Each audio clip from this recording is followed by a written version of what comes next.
माहौल तो बहुत अच्छा है और माहौल बहुत अच्छा है और हम लोग गए थे वहाँ पे, काफ़ी जनसमूह आया था, मेरी आवाज़ भी बैठी हुई है। हम भी स्टेज पे चढ़ के बहुत सारी बातें की हमने, अपने जो है हमारे जो आवाम थी वहाँ की, काराकाट की पब्लिक का रुझान तो है खास तौर से यंगर्सों का ही है। और इस समय अगर सच पूछूं, पवन जी का पूरा वहाँ पे लहर है। हाँ, बाकी तो ये अंदर की बात है कि मतदाता अंदर जाके क्या करता है, लेकिन अभी फ़िलहाल जो हम देख रहे हैं, हम वही बातें कर सकते हैं, बता सकते हैं कि पवन जी पूरा टक्कर दे रहे हैं, पूरा टक्कर दे रहे हैं। काराकाट की अपनी जनता से क्या अपील करना चाहेंगे? उनके जनता से यही अपील करना चाहूँगा, काराकाट की जनता से, कि आप लोग बहुत सारे पार्टियों को मौका दिया आपने, आप पवन जी को भी मौका दें एक बार। और पवन जी को किसी चीज़ की कमी तो है नहीं, तो वो समाज सेवा के लिए गए हैं, तो आप लोग उनको मौका दिए। और मुझे उम्मीद है कि वो जो है, आपने जितने नेताओं को चुना उनसे बेहतर होंगे। जैसे पवन जी कहते हैं कि मैं नेता नहीं, आपका बेटा हूं, इस पे आप क्या कहेंगे? बिल्कुल सही बात है, नेता कहाँ है, ये तो सामान्य सी बात है, नेता तो है नहीं। हाँ, नेता तो वो होता है जिसका कि यही काम ही है, सुबह शाम लेके जो है अपना नेतागिरी करना, कभी इस पार्टी में कभी उस पार्टी में, नेता ही बनना है। ना, जिधर देखा जिसकी पार्टी बन गई उसमें भी बुलाया, चले गए आप, कभी पैसे के लालच में, कभी सत्ता के लालच में, तो नेता वो है। आज सच्चा नेता, अच्छा नेता तो वो है कि भाई अगर सचमुच जो समाज सेवा वाला सेवक होता है, वो एक ही पार्टी से जुड़ा रहता है, वो इधर उधर पेंडुलम की तरह भागता नहीं। जो पेंडुलम की तरह भागता है वो नेता नहीं है, वो उसका रोजी रोजगार वाला हो, वो समझ लो कि उसका रोजगार है वो। तो ये गलत है, ये तो मुझे लगता है कि ऐसे नेताओं को तो देश और समाज से बहिष्कृत कर देना चाहिए। तो पवन जी एज ए बेटा लड़ रहे हैं, बिल्कुल ऐसा बेटा लड़ रहा है।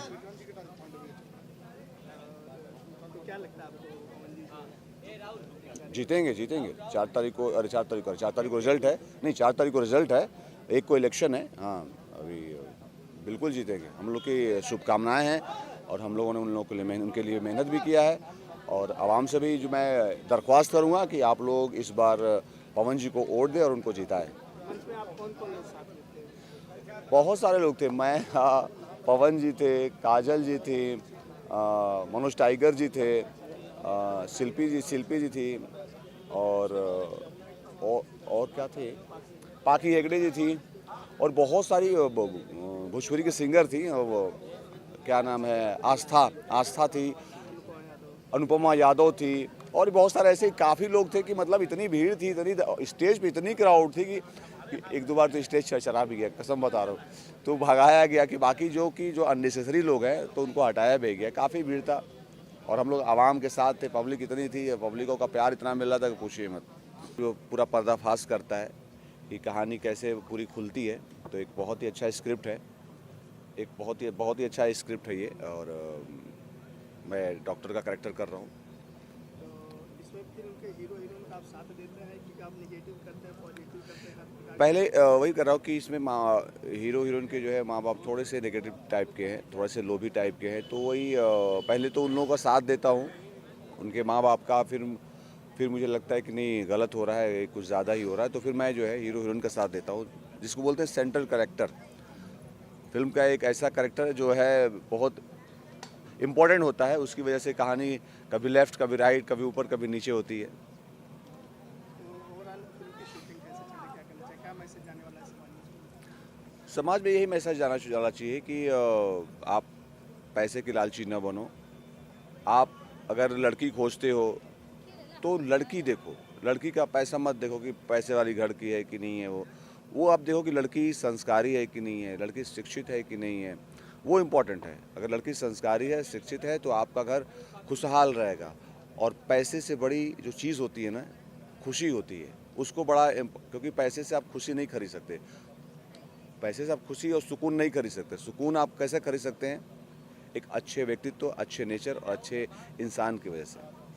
जब एक डायरेक्टर साथ में प्रोड्यूसर भी हो आपकी फिल्म, तो क्या कहना, जिससे आप किस नज़र से देखते हैं?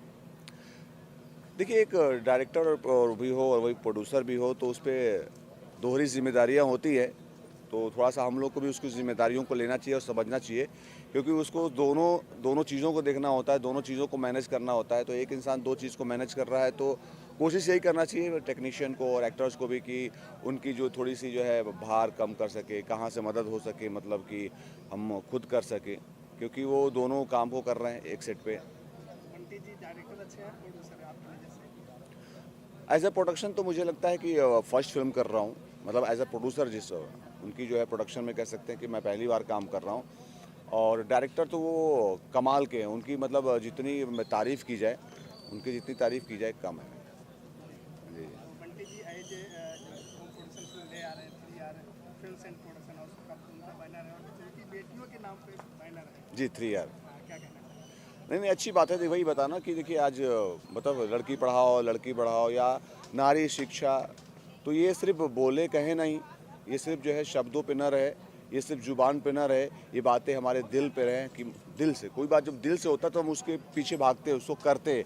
जो जुबान पे होती है वहाँ पे बोल के निकल जाते हैं। तो मैं यही कहूँगा अपने देश के आवाम से कि जिस तरह हम बेटों को पढ़ाते हैं, अपनी बेटियों को भी शिक्षा दें, उनको आगे बढ़ाएं, उनका सपोर्ट करें, उनका साथ दें। और इस फिल्म का ऑडियंस क्या कहना चाहिए? इस फिल्म के लेके ऑडियंस भी जागृत होगी कि हमें पैसे के पीछे नहीं, हमें एक अच्छी बहू के पीछे भागनी चाहिए, एक है ना, एक अच्छी दुल्हन खोजनी चाहिए जो शिक्षित हो। वो अमीर हो कि नहीं हो वो इम्पोर्टेंट नहीं होता, वो शिक्षित हो वो इम्पोर्टेंट है।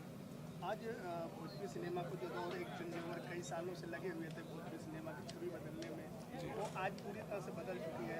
पारिवारिक फिल्में ड्रामा बन रही हैं, टीवी चैनल के लिए फिल्में बन रही हैं, घर घर में महिलाएं फिल्मों को देख रही हैं, टीआरपी अच्छी मिलती है। इस पर क्या कहना चाहेंगे? जो एक बदलाव हुआ है भोजपुरी सिनेमा में, बहुत बड़ा बदलाव हुआ है। बदलाव हुआ है, अभी फिल्मों का प्रारूप चेंज